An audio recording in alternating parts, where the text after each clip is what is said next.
And welcome to Flightdeck Live from BMO Field in Toronto, Ontario, Canada, with Tim Capper along with Cliffy D. Pine as the Alouettes drop I don't want to say heartbreaker because this was more than a heartbreaker. It was a surprise result as the Alouettes lose 37-31 to the Toronto Argonauts. Even though coming into this game, Cliff, the Alouettes did find out that they had already clinched the Eastern Conference, Eastern Division Championship, and they are going to be hosting the East Final for the first time since 2012. Since 2012. And yes, as disappointing as this loss is for the Montreal Alouettes and for Alouettes Nation, I guess you can take solace in the fact that, yes, thanks to the Ottawa Redblacks losing to the Saskatchewan Roughriders earlier today, Montreal has assured themselves that they will clinch the Eastern Division. They will be hosting the Eastern Final at Percival Molson Stadium on November 9th. And honestly, Alouettes fans, as tough as it is to watch a heartbreaking loss like this, you got to feel good. You got to feel good knowing that the Alouettes essentially have sewn up this division. Now they can just focus on staying healthy for the next couple of weeks and get ready to host what's going to be, no doubt, a very awesome playoff atmosphere. As Coach Moss has stated previously in the post-practice scrums, is that this tonight was just another game. It did not matter. I think his comment was, I don't care what the result was to the previous game. They were going to go into this game and try to go 1-0. Unfortunately for the Alouettes, it just seems that as it has been over the last 4.5 games, the Alouettes come out very flat, and they really cannot do anything at all. I guess up until late into the second quarter. And it's funny, it seems to be other aspects of the football scoring touchdowns as opposed to the offense. And I think that's one of the more troubling things as well. I mean, last week in Ottawa, we saw a pick six for a touchdown. Tonight, we saw James Letcher Jr. go off, which, by the way, I want to tell this really quick. Yep. After the game in Ottawa last week, we spoke with James Letcher and we said, dude, you're going back to BMO Field next week. You know what happened, not the last time, but the time before. Remember the Eastern Final, what you did there? Try to do that again. He said, I got you. And guess what? He got us. He got us another absolutely incredible. It was a punt return for a touchdown. Yep, 100 yards. Yep. Absolutely incredible. So as great as that is, the fact that this offense is just not clicking or just not doing enough as far as I'm concerned, that's the one thing that's kind of troubling more than anything else for me. Well, with that Letcher return, they actually were able to bring it close by halftime, because I will admit, any Owls fans out there did not expect this game to be tied at halftime, considering just how dominant the Argos were and just how poor that the Alouettes did play. Yeah, it just wasn't. I don't know if it had anything to do with the. I don't know if they were told beforehand that they'd clinched the Eastern Division, and maybe they were just in, I want to say, almost prevent mode. They just go out there. Obviously, you got to go out there. You got to play the game, but just don't do anything stupid. Don't get hurt. Take care of yourself. And I can't help but wonder if maybe that's how they approach this game. I'm going to interject there, because if we remember last year, everything almost all led up the exact same way, that the same steps followed true, like they were last year in Edmonton. Almost the exact same thing, except Alouettes came back in that game, even though they already had clinched a playoff spot at that time. This game was just completely different. I just did not understand. Again, I understand that they keep saying that the Alouettes need to make changes from game to game. But this is getting a little bit ridiculous. You're now going into your last bye of the year. Sure, you have some games coming up. They got 3 more games coming up. What's this team going to do? You need to go into the playoffs on a high note, to playing your best football. And the Owls are just not doing that right now. Yeah, and I don't know if as a result of clinching the Eastern Division, are we going to start seeing some guys getting rested? Is it possible we're going to see Davis Alexander maybe get 1 or 2 more starts and give Cody Fajardo a chance to rest? Because Cody, since he's come back from his injury, has looked really good in times, but also really not good. And I don't know if it's maybe there's some sort of nagging injury that's bothering him, or if he just can't seem to click with his receivers like he used to. I feel like he's making a lot of really great plays, but sometimes he's trying a little too hard, when you don't have to play 3D chess here. Sometimes playing checkers is just enough. And I can't help but feel that Cody Fajardo is doing that right now. He's trying too hard to do what I won't say is a simple job, but we know what we know what to expect of Cliffy Fajardo. Just play the game that we expect out of you and not try to be the hero sometimes. Yeah, but he is trying to be that consistently consistent Cody. He's not reaching to that level at the moment. I mean, his stats are nice and all like that, but still, there are still some things that this team really needs to work on. And I think it's very indicative. The last 2 drives tonight were very indicative, where they were, again, back by 3 and then back by 6 and had a chance to actually win this game.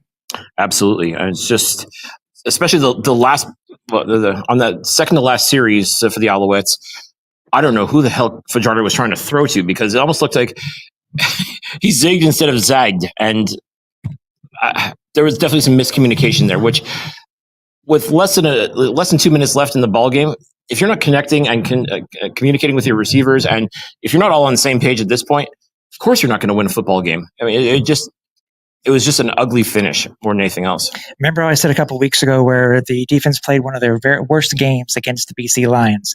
Well, I'm now taking that back, because tonight it was just atrocious. They gave up over 230 yards rushing to I think it was to 5 different running backs, that included also Chad Kelly. But that's ridiculous. They gave over 500 yards of offense in this game. I understand that at the beginning of the game, the conditions weren't that best with the rain coming down, and still, as we're looking at it here from the press box, how BMO Field currently looks, the field's turf itself. But it just seemed that again, Owls start slow. They were able to come back, tied at halftime, but then after they got the ball again, they get the ball to kick off the second half. Again, absolutely nothing, and very little in that second half. Yeah, we can't really use the weather or the poor field conditions as an excuse, because the Argos have to play in that same rainfall. Yeah. They have to play on those same conditions on the field. I mean, can't use that as an excuse. Simply put, the Alouettes have to be better. Like, this is not the time of year to start coasting, to be mid. Like, you've got to put your best foot forward. I mean, even if you've already clinched the Eastern Division, you've really got to show you're the boss. You've got to show that you're the man. And quite frankly, I'm still waiting for the Alouettes to do that. It's been at least 4 games now where I feel like they were lucky to get by in a lot of ways. And we expect better. And if they're saving their best performance for November, I don't know if that's necessarily the right strategy to go with. I think you've got to show dominance right away, and you've got to show that you are who you say you are. Yeah, it's true, and I'm very curious to see what Coach Moss's, his comments are going to be to the team tonight. I'm just trying to look at some of the stuff there. Yeah, there are a lot of positives to this game, Cliff. There really are, but right now, unfortunately, tonight, that they're really outweighed by those negatives. I mean, again, over 230 yards, 5 guys.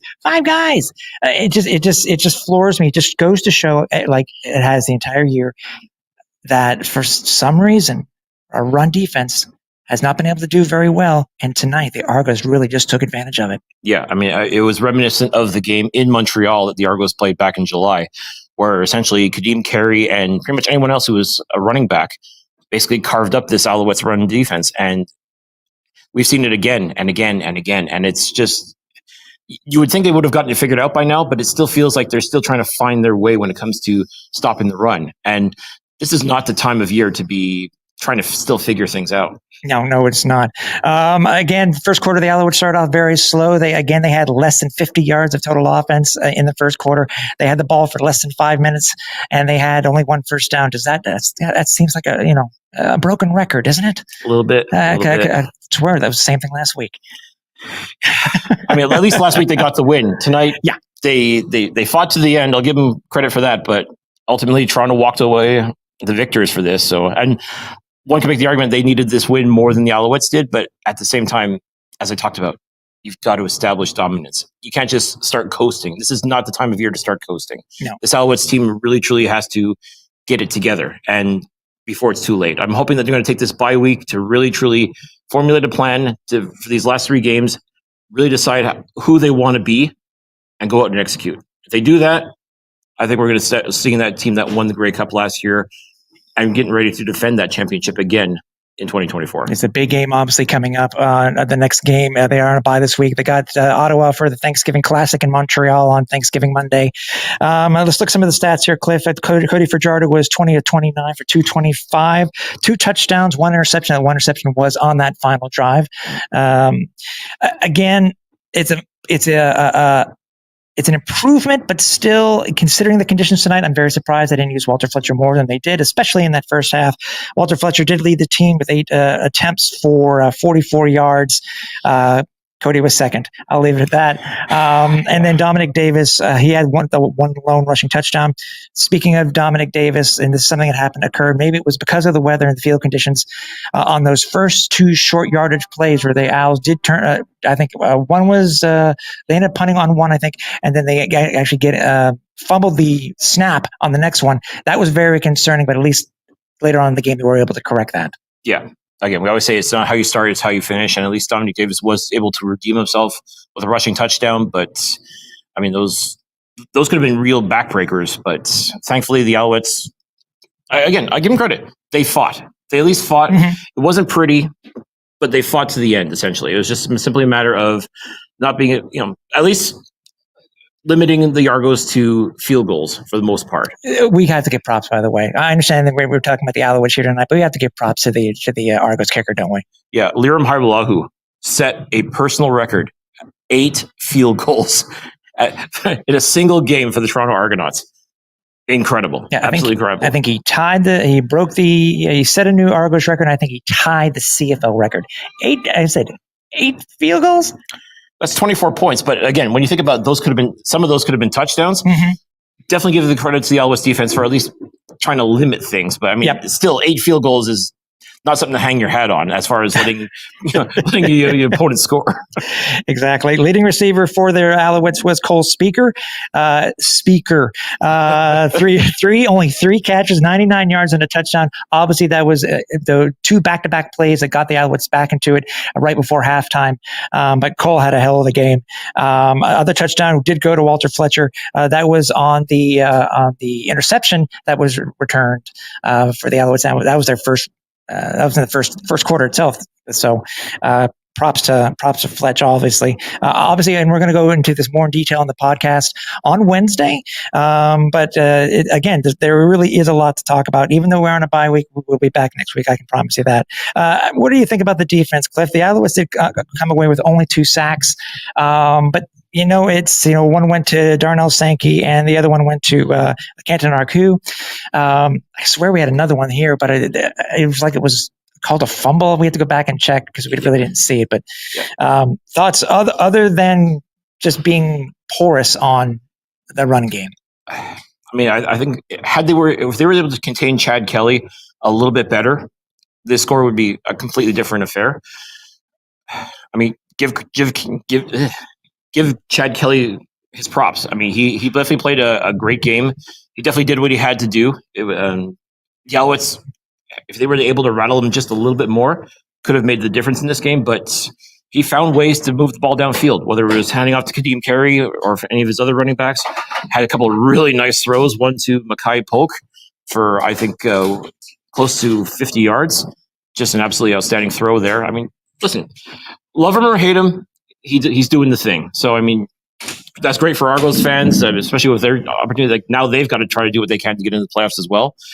And Montreal simply just didn't have an answer for him. No. And one last thing is that Jose Maltos, his streak it was snapped tonight. It was snapped at 21. It was nice though that he had that nice rebound on that extra point in the first half. So, but either way, Sean White's record is still currently safe for the Alouettes. There you go. Yeah. So, obviously, Alouette fans, we got a bye week coming up this week. There's still a lot to work on. And again, we will be talking about this more on the podcast. A reminder, too, that we are having our fan meetup on Thanksgiving Monday. Make sure you stay tuned to all of our socials because we have a couple of things that we want to do that day. And obviously, see you on Thanksgiving. Also, if you happen to miss anything on the podcast, make sure you head over to www.alouettesflightdeck.ca and check out all of our socials, including YouTube, where you can see all archive of our audio and video versions of the podcast, and including our post-game show, Flightdeck Live. Yeah, make sure you leave a like, subscribe. Make sure you're following us on the Flightdeck, however you consume the podcast. Make sure you're following us all on socials as well.